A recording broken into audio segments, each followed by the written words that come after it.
The Running Man is one of those movies that hits you with big action and a premise so wild you can't help but just want to stuff your face full of popcorn and let it ride. And yet, when the credits roll, you can't shake the feeling that something is missing. In this video, I want to dig into that strange middle ground the film lives in, how it manages to be a blast to watch, a true popcorn crowd pleaser, while still falling short of the sharper, more daring story that it could have been. This is the unsuccessful adaptation of The Running Man, a look at why this movie is both a great time and a bit of a letdown, and how its charm, its flaws, and other odd decisions end up telling an even more interesting story than the one happening on the big screen. Going into The Running Man, I'll be honest, I had my expectations set pretty high, maybe higher than I should have, but if any film this year had earned that kind of anticipation, it was this one. I say that only because I live and breathe the world of marketing through my job in real life and what I went through studying in school. So from the moment the first trailer dropped, there was this undeniable sense of confidence radiating off the project. Edgar Wright's signature style was all over those trailers, where it brought a sharp blend of kinetic energy and ironic humor to it that I felt a lot of with a movie like Baby Driver, which is probably my favorite film of his overall. Even if you didn't know he was the director of The Running Man, the trailers alone practically shouted his name.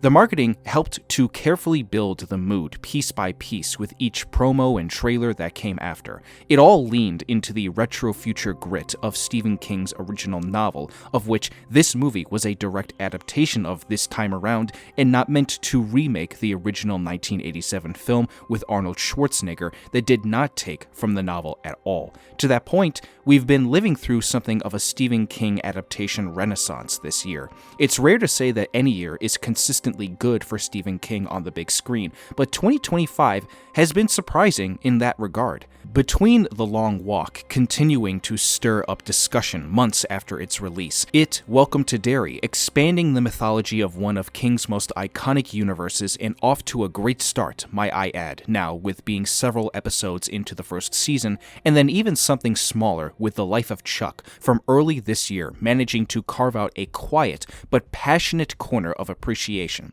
So when The Running Man got slotted in as one of the final Stephen King adaptations of the year, it felt like there was a bit of a symbolic weight on its shoulders. Not just another adaptation, but the one that fans would hope could stick the landing to close out a streak that had been unexpectedly strong in 2025. For me, I wasn't just hoping this film would be good, I was almost expecting it to continue this upward momentum as the year is about to close out. So that begs the question, did it complete that mission? Walking out from seeing the movie for the first time, to my surprise, or maybe even my relief, there is quite a bit to like here. One of the clearest strengths of Edgar Wright's view of The Running Man is the sense of personality it needs to build into the world. This is one of those dystopian universes that feels darkly relevant. Every broadcast, every bit of background noise is dripping with the idea that entertainment isn't just a distraction here. From the very beginning, it nails the vibe that America isn't ruled by politicians or laws. It's ruled by the networks, the TV shows, the ratings, the spectacle. Everything is engineered for maximum attention and maximum cruelty. That's straight out of Stephen King's original novel, and the film does a great job translating it visually and through the characters' personalities. Edgar Wright makes sure that you see the two perspectives running parallel to each other, the wealthy and the comfortable who have normalized the violence, and the poor who see the exploitation for what it really is, and yet also know deep down that that's probably the only way you can make money good enough to survive in this world. And this is where Glen Powell comes into the fray with Ben Richards. His performance as Ben Richards is genuinely one of the film's biggest victories. He's charismatic enough to lead a movie that's constantly in motion, but grounded enough to make the desperation of the situation believable. Glen plays Ben as someone who absolutely understands the twisted game he's been thrown into. He's not naive, but he's smart enough and stubborn enough that you want to follow him through every step of the way. That also makes it more convincing for us to experience the next good aspect of the movie, which is the action. This is where Edgar Wright usually flexes his muscles as a director if he makes an action film while working with some great cinematographers who help him craft the shots he needs to make it all compelling and entertaining. It all has a sense of rhythm, geography, and a clarity that a lot of modern action films might normally forget. It all feels dangerous, but it also leans into the shove another handful of popcorn in your mouth kind of feeling. And that's what you want from these kinds of movies at the end of the day. And it even makes it perfect knowing what the background of the story is, which makes what I just said kind of perfect. Given the story's central commentary about violence as a commodity to everyone's joy in the world these characters are living in. The rest of the supporting cast also deserves credit where credit is due. Everyone around Glen feels like they've tapped into the same tone, heightened, satirical, but still grounded enough to make you believe this world could exist. Josh Brolin, Colman Domingo, Katy O'Brian, Cera, Jayme Lawson, they all know their roles. They understand that the material can be ridiculous in concept, yet dark in execution, and they lean into that duality and give their characters personality, which is something that you do need. The best adaptations of Stephen King's stories hold a mirror up to our real world, no matter the scenarios they are set in, and it asks you to look at the reflection even if you don't like what you see. This film gets that at points, even if not entirely. And that is actually a great way to segue into the next part of the analysis, where the film stumbles. Of course, with a title like Unsuccessful, for as much as what the film gets right, and it gets a lot right, there are also cracks in its foundation that keep it from becoming the fully realized adaptation that it could have been. For me, the biggest issue, the moment where everything goes wrong, is the ending. The entire finale feels rushed in a way that the rest of the movie didn't. All the careful world building, the pacing, the tension, the humor, it suddenly speeds up and collapses into a conclusion that feels oddly unscripted, like pieces snapping into place because they have to, not because they flow naturally from what came before. And that's where the film begins to feel less like Edgar Wright and more like, well, the studio. The irony here is that it's almost too perfect. A story about entertainment networks manipulating reality behind the scenes ends up feeling like a product of behind-the-scenes manipulation. The ending plays out as if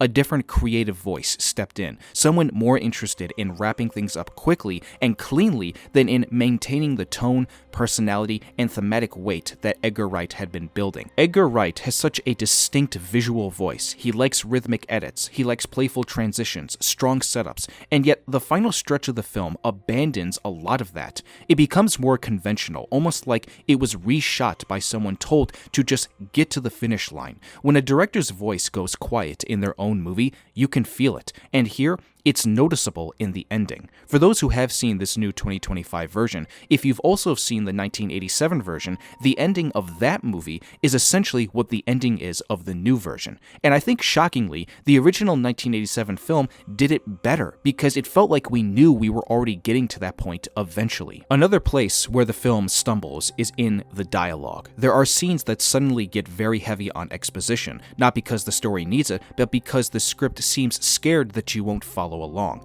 Characters start explaining things that we already understand, or they deliver information in ways that feel unnatural for the moment. Instead of letting a scene breathe, letting silence, visuals, or performances do the storytelling, the movie will sometimes pause to dump context on the audience. And these moments slow the pacing in a film that otherwise moves with such confidence. The 1987 movie almost sometimes does this too, where Arnold's version of Ben Richards has to really get the point across to people that the reason he's there was all down through manipulation. The movie is adapting the novel's full 30-day structure of the game's length, which should give the story room to unfold with patience, yet portions of the film still feel strangely directionless. It's as if the film couldn't decide whether it needed more time or less time to tell this version of the story via the 30-day time frame. Because of that, certain sections end up feeling stretched thin while others feel cut down, hence why I said what I said with regards to the ending feeling rushed. By the time we get to the ending,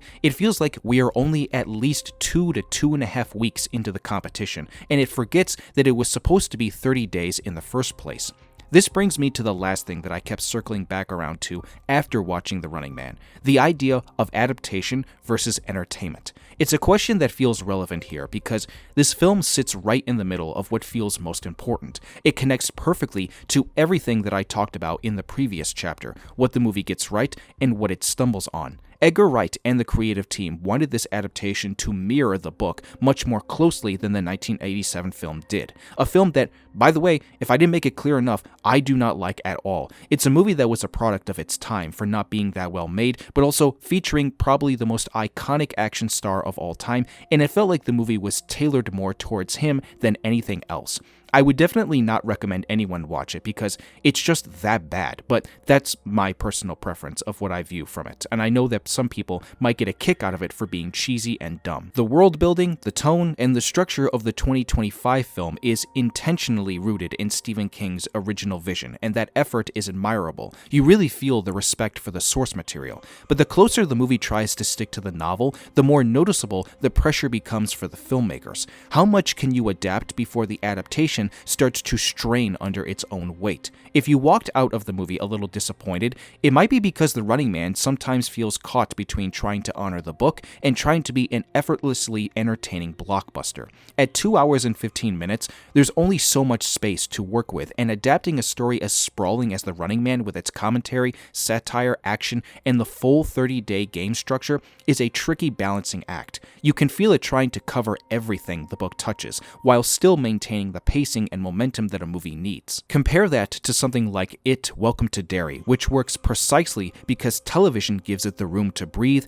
expand, and slowly build on Stephen King's original book. The medium supports the ambition, and I'm not saying that The Running Man should have been made into a TV show instead. Edgar Wright's cinematic style thrives on movement, flow, and a visual rhythm, but the nature of this story raises the question of whether the script needed a reevaluation before cameras rolled. At the end of the day, I want to make something very clear. I was entertained. I had a fun time watching this movie, and sometimes that really is the highest praise you can give a film like this. It's not bad, it's not great, but it's engaging, energetic, and full of interesting ideas, even if not all of them land the way that they could have. But the most important question is this: what do you all think? What do you think of the movie, and what do you think of my commentary and analysis of it? Do you prefer the 2025 version or the 1987 Arnold movie? Leave your comments down below with your answers. Thank you all for watching. If you enjoyed the video, hit the like button, subscribe if you are new here, and please turn on that notification bell. I'm trying to build an awesome film community on here, and your support would be appreciated. That's a wrap, folks. I hope everyone here has a wonderful rest of the day, and I will see you all soon for the next video.